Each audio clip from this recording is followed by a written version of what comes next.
dans le prochain épisode d'Ici tout commence.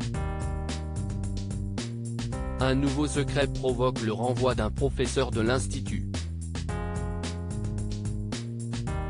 Théo surprend une conversation téléphonique troublante. La brigade des filles s'agrandit.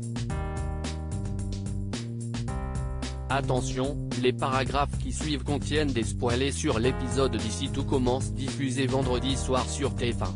Si vous ne voulez rien savoir, ne lisez pas ce qui suit. Vendredi 24 mars dans Ici tout commence. Landiras est viré de l'Institut. Emmanuel passe en cuisine pour goûter un dessert de Landiras. Au même moment, un message anonyme est envoyé, révélant le secret de Mehdi.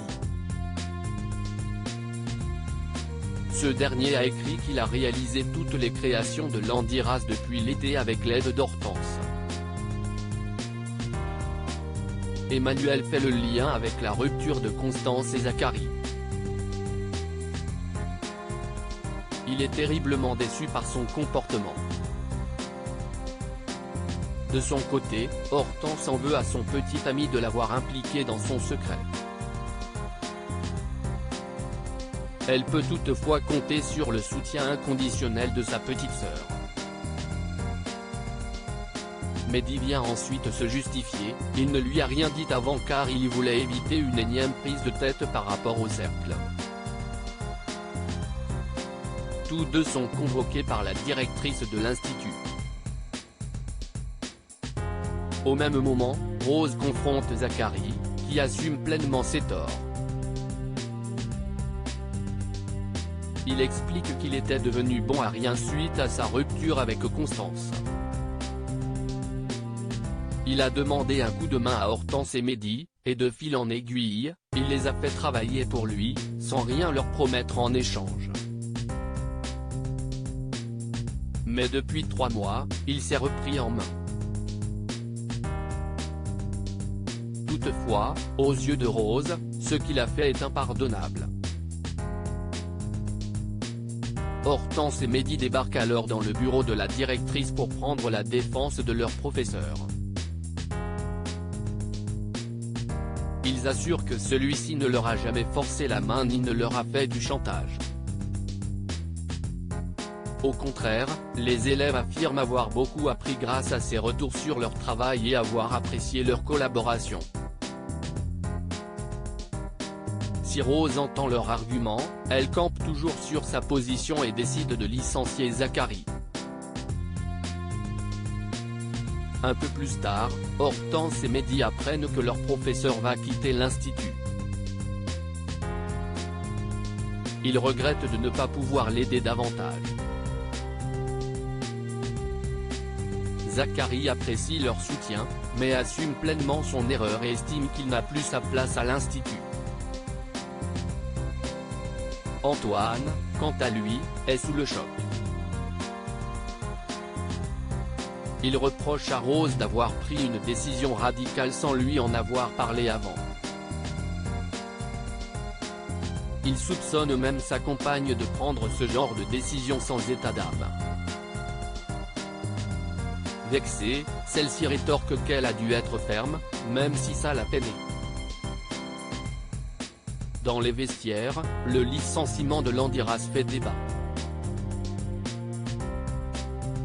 Lionel est impressionné par le talent d'Hortense et Mehdi, tandis que Deva trouve le comportement du professeur déplacé étant donné qu'il avait l'ascendant sur eux. Pourtant, Hortense et Mehdi continuent d'affirmer qu'ils ne se sont jamais sentis dans l'obligation et qu'ils ont adoré travailler pour Landiras. Pendant ce temps, Enzo est en panique et se confie à Clotilde. Celle-ci est aussi inquiète que lui. Au même moment, ils reçoivent un message anonyme du délateur des secrets qui dit pouvoir les observer. Il ajoute qu'ils n'ont aucune chance de le retrouver et que leurs secrets seront les suivants à être exposés au grand jour. Théo surprend une conversation troublante et après leur soirée de retrouvailles, Lisandro et Anaïs vont à l'institut ensemble. Comme ils ont un peu d'avance, Anaïs propose qu'ils aillent boire un café. Mais Lisandro rétorque qu'il a un rendez-vous avec un fournisseur. En remarquant la mine déçue de sa petite amie, il lui promet d'être plus disponible les jours suivants. À l'heure du déjeuner, Anaïs est rejointe par Salomé. Celle-ci veut tout savoir sur ses retrouvailles avec Lisandro. Anaïs raconte qu'ils ont passé une bonne soirée, mais qu'ils n'ont pas couché ensemble. Depuis que Lisandro l'a surprise en cuisine avec Théo, elle le sent distant. Anaïs suppose qu'il soupçonne quelque chose, ou bien que Deva lui a rapporté ce qu'elle a vu. Salomé conseille à sa meilleure amie d'en parler directement avec Deva au lieu de se faire des nœuds cerveau. Dans les vestiaires, Anaïs aborde Deva pour savoir si elle a raconté à Lisandro ce qu'elle a vu la semaine dernière. Deva promet que non, d'autant que ce n'est pas son genre de balancer ce genre d'informations. Anaïs l'interroge alors sur la raison des tensions qu'elle a remarquées la veille au Doubla. Deva confirme qu'il s'agissait d'une embrouille avec un client. La jeune fille confirme ensuite que Lisandro n'a pas l'air très jovial depuis qu'il est rentré. Elle met cela sur le compte de la fatigue due à son voyage. Plus tard, au Doubla, Théo surprend Lisandro au téléphone avec Elena. Ce dernier confie à son ami qu'il a dérapé avec une fille de l'équipe un soir et qu'il regrette. Mais depuis, il n'arrive plus à toucher Anaïs, ni à la regarder dans les yeux. Ambre prend les commandes de la brigade féminine dans le couloir de l'Institut. Jasmine annonce à Ambre sa décision de prendre davantage soin d'elle. Lorsque son amie, qui a été lâchée par Kelly, lui propose de la rejoindre dans sa brigade 100% féminine, Jasmine accepte donc avec joie. Pour obtenir l'aval de Théo, Ambre et Jasmine imaginent un menu de A à Z. Pendant leur brainstorming, les idées fusent et la bonne entente règne. Elles présentent ensuite leur ébauche à Rose et Théo. Ceux-ci reconnaissent qu'elles ont des idées intéressantes. Sur le principe, Théo est donc d'accord pour leur laisser les rênes du Doubla, au moins une fois par mois.